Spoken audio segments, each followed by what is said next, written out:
विश्व नावाचं YouTube channel नवनवीन कथा घेऊन आपल्या समोर येत आहे। यासाठी आपण सर्वांनी या चॅनलला लाईक करा, शेअर करा, सबस्क्राईब करा, आपल्या मित्रांना, नातेवाईकांना, सर्वांना या चॅनलची माहिती द्या, सर्वांपर्यंत पोहोचवा। एवढीच अपेक्षा। जय जय रघुवीर समर्थ। श्री राम, श्री राम, श्री राम, श्री राम, श्री राम, श्री राम, श्री राम, श्री राम, श्री राम।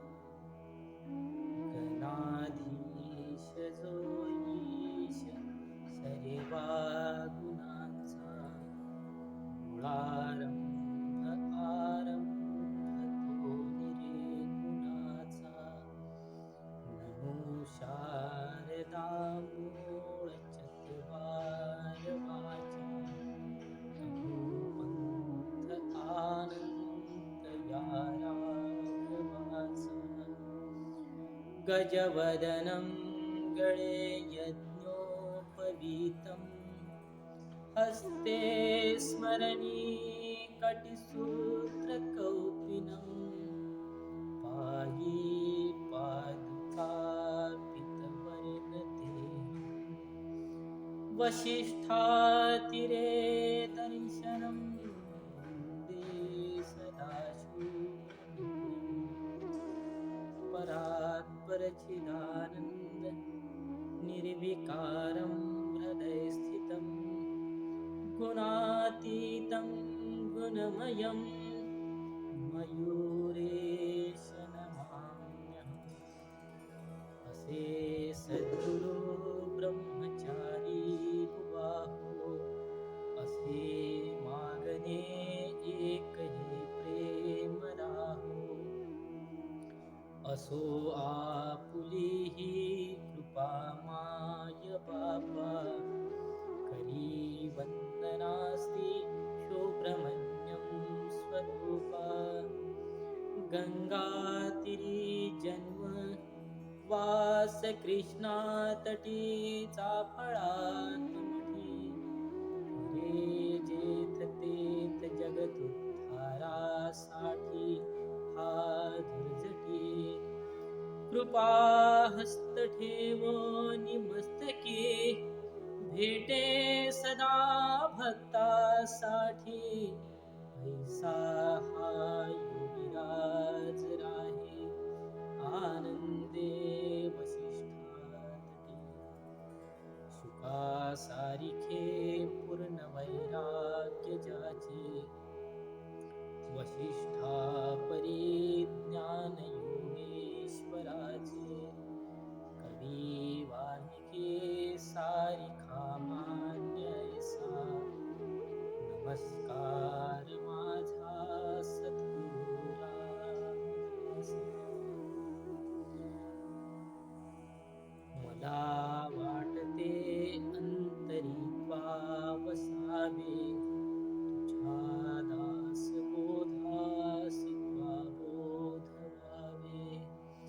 अपत्यापरी पावली प्रेम ग्रासा, महाराज या सद्गुरू रामदासा। आपदामपहर्तारं दातारं सर्वसंपदा, लोकाभिरामं श्रीरामं भूयो भूयो नमाम्यहम्। मनोजवं मारुततुल्यवेगं, जितेन्द्रियं बुद्धिमतां वरिष्ठं। वातात्मजं वानरयूथमुख्यं, श्रीरामदूतं शरणं प्रपद्ये। यो जातो मरुदंशजो क्षितितले, संबोधयन् सज्जनान् ग्रन्थं यो रचयन् सुपुण्यजनकं श्रीदासबोधाभिधम् यत्कीर्त्या पठनेन सर्वविदुषा स्वान्तापहारी सदा सोऽयं मुक्तिकरक्षितो विजयते श्रीरामदासु गुरु। जय जय रघुवीर समर्थ। अखिलांडकोटी ब्रह्मांड नायक सद्गुरु समर्थ रामदास स्वामी महाराज की जय। श्री गजनरवेश स्वामी महाराज की जय। श्रेष्ठ गंगाधर स्वामी महाराज की जय। ब्रह्मचारी सुब्रमण्यम स्वामी महाराज की जय। राजाधिराज रामचंद्र महाराज की जय। महारुद्र हनुमान की जय। जय जय रघुवीर समर्थ। जय जय रघुवीर समर्थ। रामदासाची अमृततुल्यवाणी रामदासाची अमृततुल्यवाणी रामदासाची अमृततुल्यवाणी स्वये येतो श्रवणास रावणारी स्वये येतो श्रवणास रावणारी स्वये येतो श्रवणास रावणारी। जय जय रघुवीर समर्थ। आपल्या भौगोलिक परिसरामध्ये 10 दिशा सांगितलेल्या आहेत। त्याच प्रकारे मनाच्या सुद्धा 10 दिशा आहेत। पूर्व, पश्चिम, उत्तर, दक्षिण या प्रमुख, त्याचबरोबर वायव्य, ईशान्य, आग्नेय आणि नैऋत्य या उपदिशा। या 8ही दिशांना मन भ्रमण करून येते, 8ही दिशांना मन जाते। त्याचबरोबर आकाशातील ग्रहगोलाच्या स्थितीचं निरीक्षण करण्यासाठी का असेना किंवा सागराची खोली तपासण्यासाठी का असेना किंवा भूगर्भातील अनेक रसायनांचा शोध घेण्याच्या माध्यमातून का असेना आकाश आणि पाताळ या 2 दिशांना सुद्धा मन जाते आणि ते इतक्या वेगात जाऊन येते की मनामध्ये जेव्हा कल्पना आली का मग इथे जावं नेमकं त्याच क्षणी ते तिथे जाऊन बसते। इतकी मनामध्ये चंचलता आहे। या मनाच्या चंचलतेला उमद्या घोड्याची जरी उपमा दिली ना तरी ती कमी आहे। मन इतकं वेगवान आहे, इतकं वेगवान का त्याचा थांग लागत नाही। योग साधनेच्या बळावर त्याला नियंत्रणात आणण्याचा जरी आपण प्रयत्न केला आणि ते नियंत्रणात आलं असं जरी आपल्याला वाटलं तर ते शाश्वत स्वरूपाचं नियंत्रणात येतच नाही। ते काही काळ नियंत्रणात आल्यासारखं वाटते पण केव्हा भरारी मारून जाईल हे सांगता येईल। एवढी मनाची चंचलता तीव्र आहे। म्हणून या मनाला सतत नियंत्रण ठेवण्याचं योगी लोक प्रयत्न करतात। योग साधनेच्या बळावर, तपश्चर्येच्या बळावर ते याला नियंत्रण ठेवण्याचा प्रयत्न करतात। या मनाला 10 दिशेच्या पलीकडे एक पुन्हा 11वी दिशा, ती 11वी दिशा म्हणजे आत जाण्याची। आत जाणे म्हणजे आपल्यामध्ये जो आत्माराम विराजमान, त्या आत्मारामाला शोधण्यासाठी जो मार्ग आहे त्या मार्गाकडे या मनाला वळवणे म्हणजे मनाला 11व्या दिशेकडे लावणे, ती दिशा 11वी। अहम ब्रह्मास्मीचा शोध घेण्याच्या मार्गाला मनाला लावणे म्हणजे 11वी दिशा। या मनाला सतत माहित आहे देह मी आहे, परंतु या मनाला जर ती गोष्ट पटवून दिली का देह तू नाही, देह मी नसून देहामध्ये विराजमान असलेला राम मी आहे, तो आत्माराम मी आहे, ही जर भावना त्या मनामध्ये आपण जागृत केली तर मात्र मन त्या मागे जाऊ शकतो. आपल्या हिंदू धर्म संस्कृतीमध्ये 4 वेद सांगितलेले हे आपण पाहिलेले आहे मागच्या प्रवचनामध्ये. त्याचबरोबर 4 पुरुषार्थ सुद्धा सांगितले: धर्म, अर्थ, काम आणि मोक्ष. आपण आपलं जीवन जगत असताना पहिल्या 3 पुरुषार्थाचा विचार करतो.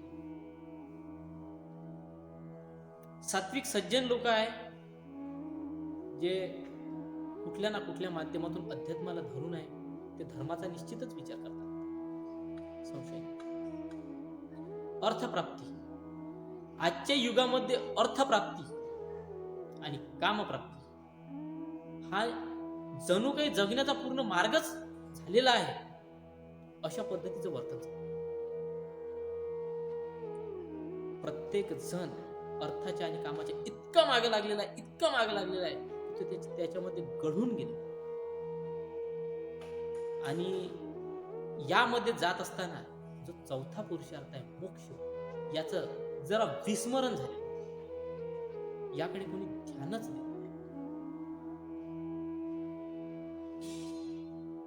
आणि संतांना वारंवार आपल्याला तेच पटवून सांगायचं की बाबा रे, मनुष्य जन्माचं सार्थक करा,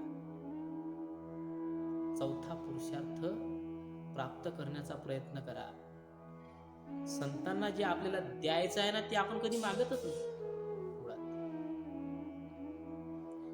आपण आपल्या प्रपंचातल्या भौतिक गोष्टी संतांकडे वारंवार मागण्याचा प्रयत्न करतो आणि आपल्यावरच्या प्रेमापोटी ते पुरवतात सुद्धा. परंतु त्यांना एक आंतरिक दुःख होतं या गोष्टीचं. ते कोणतं? की मला आपल्या लेकराला द्यायचं काय आणि हे मागतात काय. एखादी कामधेनू जर आपल्या दारात आली आणि तिला जर आपण म्हणलं की मला ताक प्यायची इच्छा, या मागण्याला काही अर्थ आहे का? या गोष्टीचा उल्लेख समर्थांच्या मनोबोधातच आहे. कोणापुढे काय मागावं हे संतांकडून शिकावं. संतांना जो आपल्याला मार्ग दाखवायचा आहे ना, तो मार्ग आहे मुक्तीचा, 4था पुरुषार्थ. आणि या 4थ्या पुरुषार्थाच्या प्राप्तीसाठीच का होईना या मनोबोधाची निर्मिती आहे. प्रत्येक संतांचं दर्शन हे त्यांच्या वाङ्मयात होते. संतांनी प्रत्यक्ष सांगितलेलं आहे की मला जर तुम्हाला पाहायचं आहे ना, हे नश्वर शरीर एक दिवस मला टाकून जाणे आहे, तुम्हालाही टाकून जाणे, परंतु चिरकाल टिकून राहण्याचा जर मार्ग असेल तर ती ग्रंथ संपदा. समर्थांनी सज्जनगडावर जेव्हा आपला देह ठेवला तेव्हा सर्व शिष्य रडत होते. शिष्यांनी समर्थांना विनवलं की आपण जाऊ नये, पण समर्थांनी सांगितलं आज ना उद्या जाणे आहेच, परंतु मी जो संदेश देतो तो मात्र तुम्ही ध्यानात ठेवा. आणि काय संदेश देणार समर्थांनी आपल्या शिष्यांना? माझी काया आणि वाणी गेली म्हणाल अंतःकरणी, परी मी आहे जगज्जीवनी निरंतर. नका करू खटपट, पहा माझा ग्रंथ नीट, तेने सायुज्यतेची वाट घवसेल की. आत्मा रामदास बोध, माझे स्वरूप स्वतः सिद्ध, असता न करावा खेद भक्तजनी. जय जय रघुवीर समर्थ. समर्थ म्हणतात शरीर आणि वाणी ही काही चिरकाल टिकणारी वस्तू नाही. आपण मागच्या प्रवचनात पाहिलंच आहे, दिसे भास तेथे सारे विश्वनाशी. जे जे डोळ्यांना दिसणार आहे, जे जे मनाला भासणार आहे, हे सगळं जाणार आहे. यावर खंत करायची नसते. परंतु जे शाश्वत आहे, ते शाश्वत संतांचं दर्शन त्यांच्या वाङ्मयात. आपल्याला ज्ञानेश्वर माऊलीचं दर्शन घ्यायचं आहे का? काही हरकत नाही. ज्ञानेश्वरी उघडा, तिचं ध्यान करा, तिचं चिंतन करा. ज्ञानेश्वर महाराजांचं दर्शन आपोआप होईल. एकनाथ महाराजांचं दर्शन घ्यायचं आहे का? काही हरकत नाही. भावार्थ रामायण घ्या, एकनाथी भागवत घ्या, त्याचं चिंतन करा, नाथ संप्रदायाचा विस्तार करा. एकनाथ महाराजांचं दर्शन, नामदेव महाराज, तुकाराम महाराजांचं दर्शन घ्यायचं आहे का? त्यांच्या अभंग गाथा घ्या, त्याचं चिंतन करा, त्या अखिल विश्वापर्यंत पोहोचवण्याचा प्रयत्न करा. वारकरी संप्रदायाचा ध्वज विश्वात उंच करण्याचा प्रयत्न करा. संत नामदेव महाराजांचं, तुकाराम महाराजांचं दर्शन. आपल्याला राष्ट्रसंत तुकडोजी महाराजांचं दर्शन घ्यायचं आहे का? काही हरकत नाही. ग्रामगीता उघडा, गुरुदेव संप्रदायाचा प्रचार आणि प्रसार करा, ग्रामगीतेचं चिंतन करा. तुकडोजी महाराजांचं दर्शन आहे. आणि समर्थाचं दर्शन घ्यायचं आहे का? तरी हरकत नाही. आत्माराम आणि दासबोध, अनुभोध, विपुल ग्रंथलेखन, रामदासी संप्रदायाचा ध्वज जसा समर्थांनी आसेतू हिमाचल फडकावला, तीच प्रेरणा त्यांनी आपल्याला दिलेली. समर्थांनी गाव तिथं मारुती हे आपल्याला चालना दिलेली आहे. त्यांचं चिंतन करा, समर्थाचं दर्शन आपल्या समोर. ज्या संतांचं दर्शन आपल्याला घ्यायचं आहे ते त्यांच्या वाङ्मयात मिळत आहे. आपली तयारी पाहिजे, आपण त्यांच्यापर्यंत कितपत पोहोचतो. ते तर ज्ञानाचे अथांग सागर. आणि आयुष्याच्या शेवटच्या क्षणापर्यंत कितीही ज्ञान घेण्याचा प्रयत्न केला तरी गुडघाभर पाण्याच्या वर जाता येतच नाही. हा अनुभव आहे प्रत्येकाचा. म्हणून संतांचं बोट धरून जर गेलो तर रामदर्शन होते हे निश्चितच.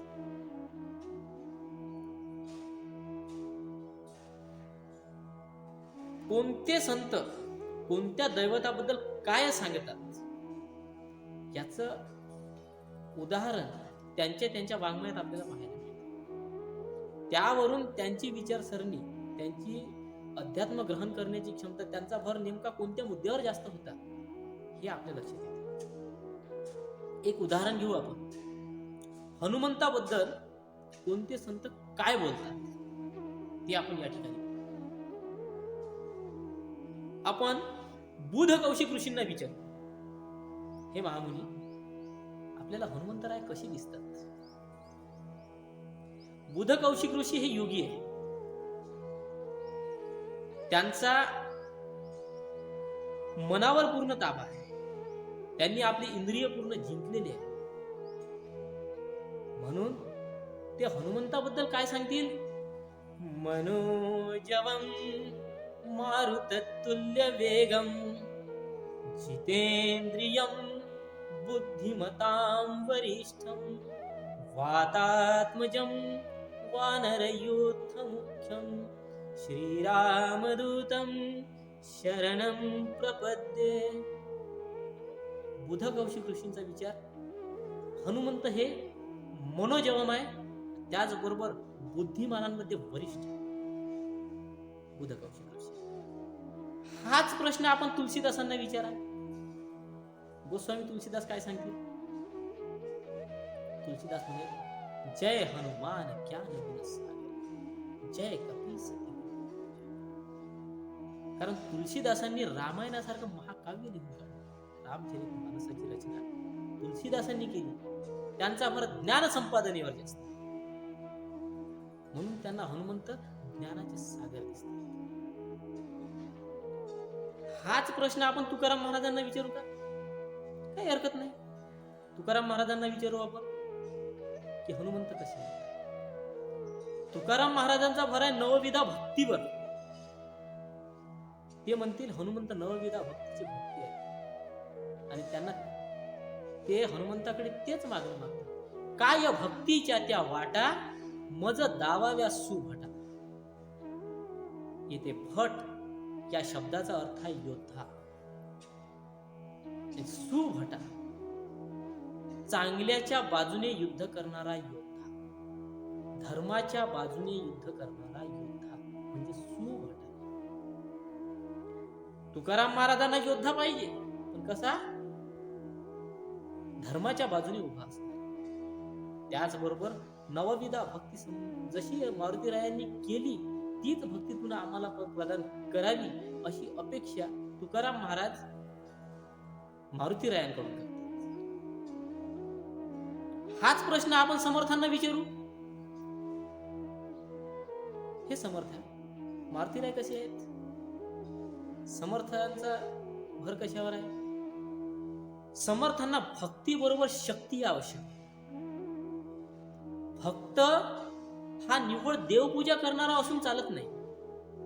तो युद्धाला उभा असल्याशिवाय काही उपयोग नाही. त्याच्यामध्ये तेवढी शक्ती असलीच पाहिजे.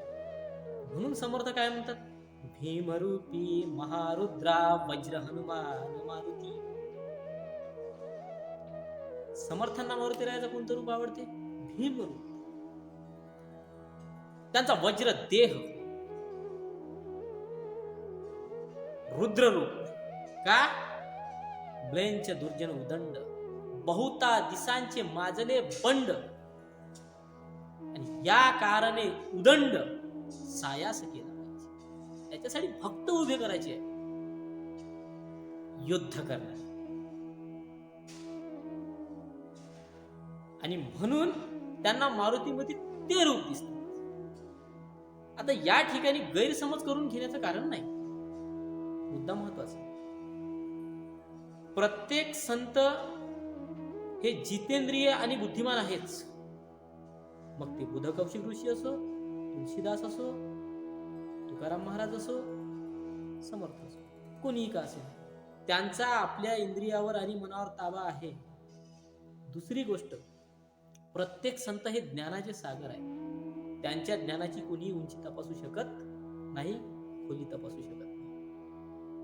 तिसरी गोष्ट, प्रत्येक संतांमध्ये नवविधा भक्ती ही ठासून भरलेलीच आहे, यात शंका नाही. आणि प्रत्येक संतांना वाटते का भक्त हा योद्धाच असायला पाहिजे, तो लेचा पेचा असून चालत नाही. असं जर असतं तर तुकाराम महाराजांनी म्हणलं नसेल नाथाळाची माता हानुकाची.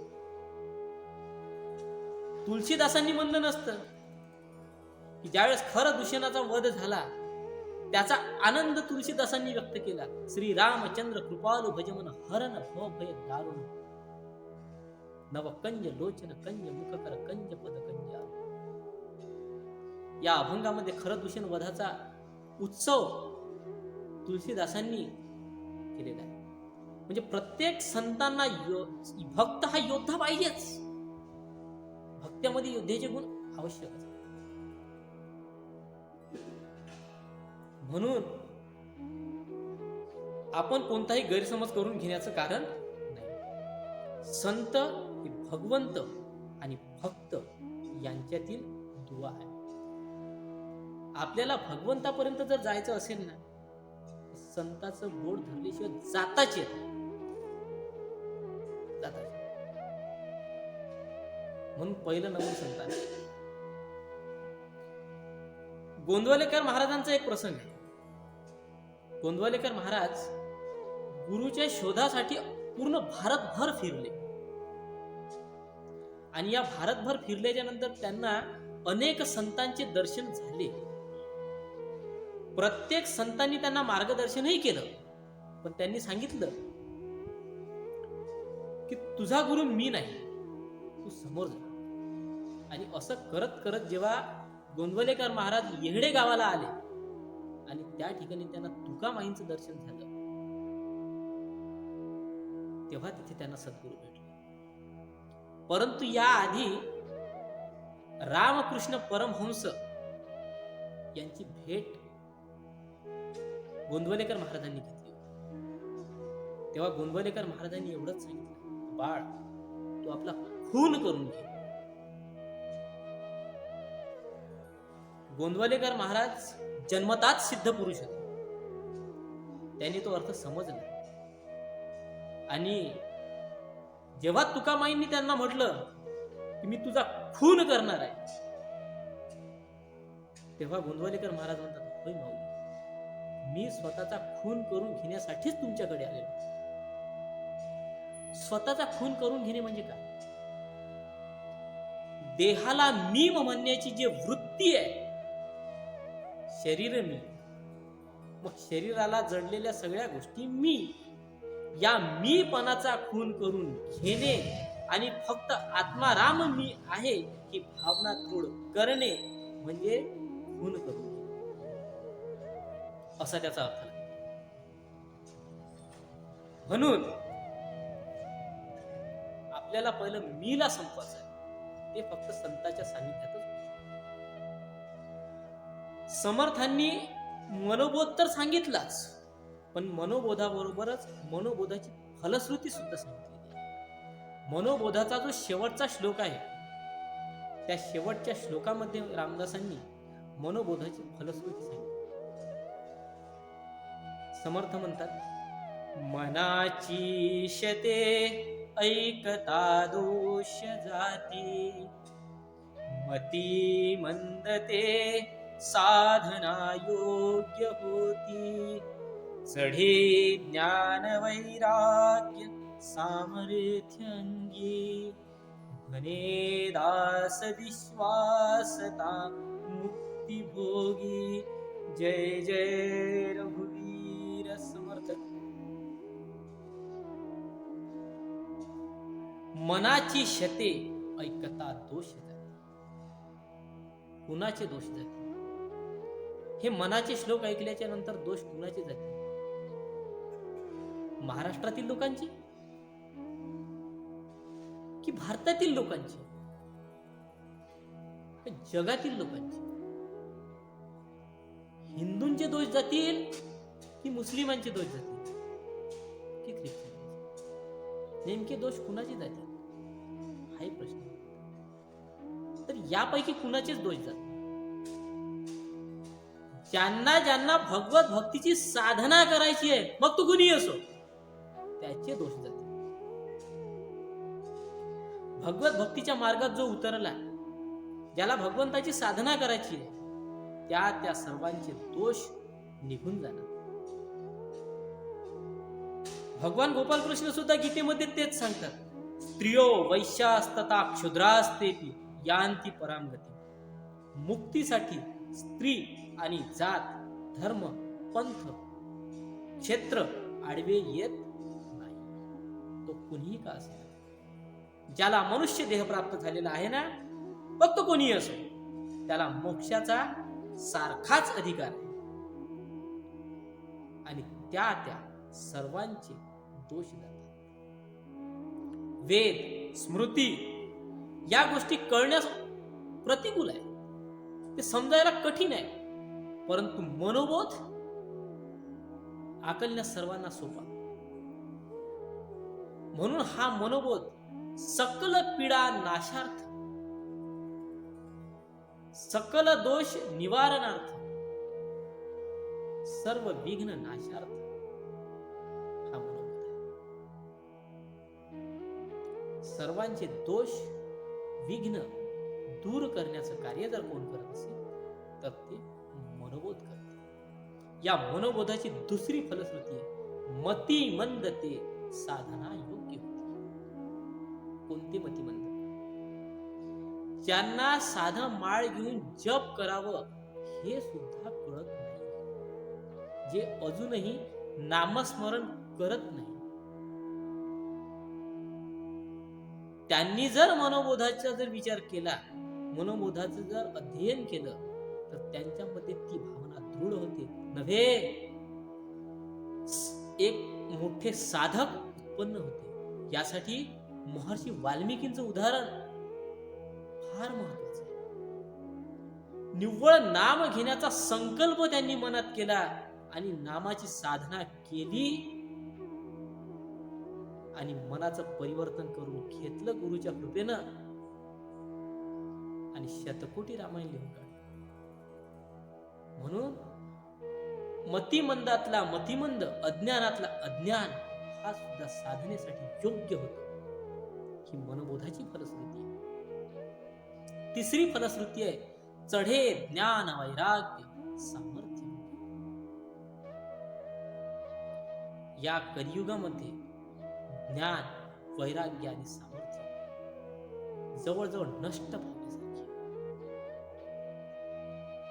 मूर्छितावस्थेमध्ये ज्ञान वैराग्य पडलेले आहेत. या ज्ञान वैराग्याची कथा श्रीमद भागवत ग्रंथामध्ये आलेली आहे. या ज्ञान वैराग्याची माता भक्तिदेवी आहे आणि ही भक्तिदेवी निश्चित पडलेल्या वृद्धावस्थेत आलेल्या मुलांना चेतना देण्याचं कार्य करत आहे. तो मार्ग शोधण्याचा प्रयत्न करत आहे. परंतु ती चेतना मिळणार कुठून?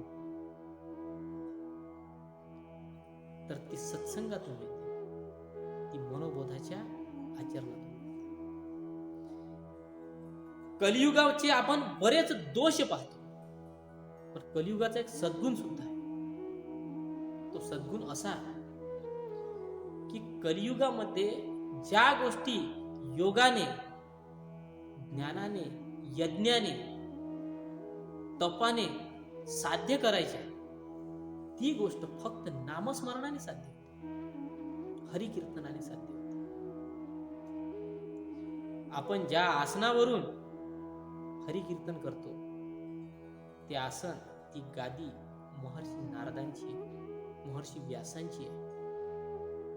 महर्षी नारद मुनी हे आद्य कीर्तनकार आहे. गायन आणि कीर्तन यांचा संगम म्हणजे नारद मुनी. नारद मुनींबद्दल अवास्तव बोलल्या जाते, ते बोलण्याचं काहीही कारण नाही. भक्तीचा प्रचार आणि प्रसार जर कोणी केला असेल तर तो नारद मुनींनी केला.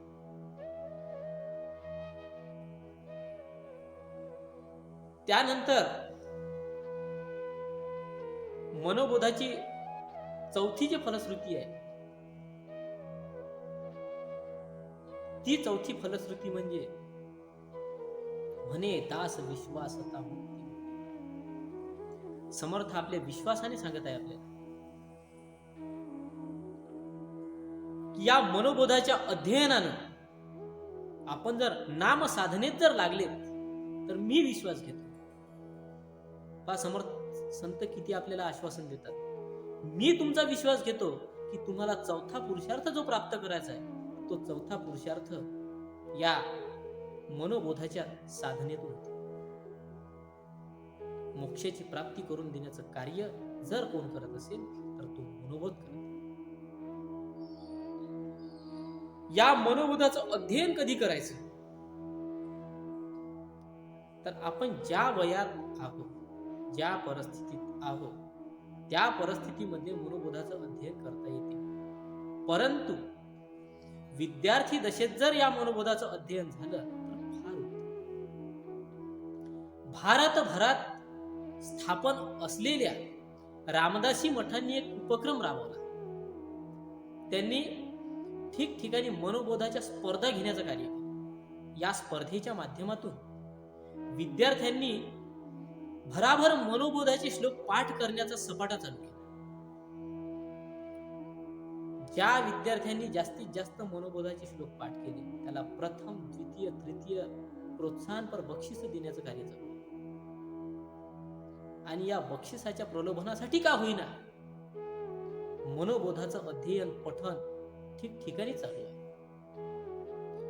मी म्हणतो ही स्पर्धा प्रत्येक घरामध्ये व्हायला पाहिजे.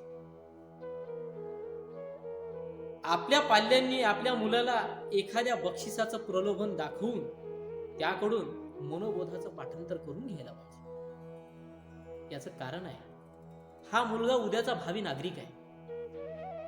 त्याला आपल्या जीवनामध्ये अनेक संकटांना, दुःखांना सामना द्यायचा आहे. कारण जे दोष, दुःख, संकट येतात ते गठ्ठ्याने आपल्याकडे येतात आणि जाताना एक एकटे जातात. ते दोष निवारण करण्याचं सामर्थ्य मनोबोधातील 205 श्लोकापैकी प्रत्येक दोषाचं निवारण कोणत्या ना कोणत्या श्लोकात आहे. म्हणून विद्यार्थी दशेत जर मनोबोध पाठ झाला, मनोबोधाचे श्लोक जर पाठांतर झाले, तर त्याची उकल करताना जे संकट ज्या पद्धतीचं आहे त्याचं उत्तर ज्या श्लोकात आहे त्या श्लोकाचं चिंतन करून त्याचा पर्याय त्या विद्यार्थ्याला सांगू शकतो. जीवनात पुढे कधीही तो भक्तीचा मार्ग सोडणार नाही, आध्यात्मिक मार्ग सोडणार नाही, नाम साधना सोडणार नाही. संतांनी जो मार्ग दाखवला त्या मार्गाने गेल्याशिवाय यक्षाने युधिष्ठिरांना जेव्हा प्रश्न विचारला होता, हे धर्मराज, दिशा कोणती? त्यावेळेस धर्मराजांनी उत्तर दिलं, संतोदिक, म्हणजे संतांनी दाखवलेली दिशा ही सर्वोत्तम आहे. म्हणून मनोबोधाचं अध्ययन जर केलं तर साहजिकच आपण संतांनी दाखवलेल्या दिशेने जाऊ शकतो. हा मनोबोध जिथपर्यंत पोहोचला तिथपर्यंत ठीक आहे, परंतु आजही मनोबोधाचे श्लोक बऱ्याच भागामध्ये पोहोचले नाही. ज्यांच्यापर्यंत मनोबोध पोहोचला नाही त्या लोकांपर्यंत आपण पोहोचू. या मनोबोधाची कीर्ती वाढवा, मनोबोधाचं अध्ययन वाढवा, मनोबोधाचं चिंतन वाढवा, नामाची साधना वाढवा. त्या प्रत्येकापर्यंत मनोबोध पोहोचवण्याचं कार्य करा. नारद मुनींनी भक्तिदेवीला आश्वासन दिलं होतं की हे भक्तिदेवी, मी घराघरात जाऊन तुझा प्रचार आणि प्रसार करेन. ती वेळ आज आलेली आहे. आपण नारदांचे पायीक व्हायचं आणि नारदांचे पायीक होऊन प्रत्येकापर्यंत भगवत भक्ती पोचवण्याचं कार्य करायचं आहे. कीर्तनाच्या, प्रवचनाच्या माध्यमातून आपल्याला जसं जमते, जसं सांगता येते, ज्या भाषेत, त्या पद्धतीनं आपण ते प्रत्येकापर्यंत पोहोचवण्याचं कार्य करायला पाहिजे. ज्यांना स्टेजवर बोलता येते त्यांनी स्टेजवर बोलावं. प्रत्येकापर्यंत संतांचे विचार पोहोचवावे, प्रत्येकापर्यंत भक्ती पोहोचवावी, ही नारद मुनीची आज्ञा आहे, नारद मुनीची मानसिकता आहे. ती मानसिकता आपण पूर्ण करायला पाहिजे. आणि हाच एक उद्देश डोळ्यासमोर ठेवून आपण प्रवचन विश्व या नावाचं YouTube चॅनल तयार केलेलं आहे. गुढीपाडव्याच्या पावन मुहूर्तावर या माध्यमातून संतांच्या विविध कथा, अध्यात्माचा मार्ग, त्याचबरोबर वीराच्या, देशभक्ताच्या, भगवंताच्या पुराणातील, त्याचबरोबर सण उत्सवांची माहिती या प्रवचन विश्व चॅनलच्या माध्यमातून आपल्याला प्रत्येक वेळेस मिळत राहते. म्हणून हे प्रवचन विश्व चॅनल, याची लिंक प्रत्येकांनी आपल्या व्हॉट्सॲपवर, फेसबुकवर, इंस्टाग्रामवर जिथं जिथं पोहोचवता येते, ज्यांना सांगता येते त्यांना सांगा, त्यांच्यापर्यंत पोहोचवा. याला लाईक करा, शेअर करा, सबस्क्राईब करा, घंटीचं बेल आयकॉन दाबा आणि या चॅनलचा प्रसार करा. शक्य होईल तेवढा प्रचार आपण भगवत भक्तीचा करा आणि भगवत भक्ती प्रत्येकापर्यंत पोहोचवा. या ठिकाणी आपली मनोबोध प्रस्तावनेचे दोनही भाग समाप्त झालेले आहेत.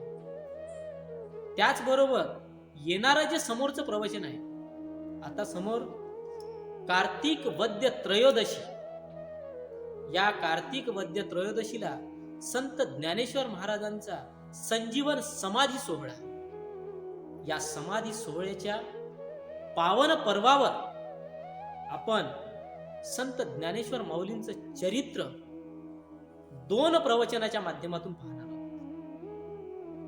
तेव्हा त्या सुद्धा प्रवचनाचा सर्वांनी लाभ घ्या, ही सर्वांना नम्र विनंती करतो. आणि आजचा प्रवचनाचा विषय या ठिकाणी पुरा करतो. जय जय रघुवीर समर्थ, जय जय रघुवीर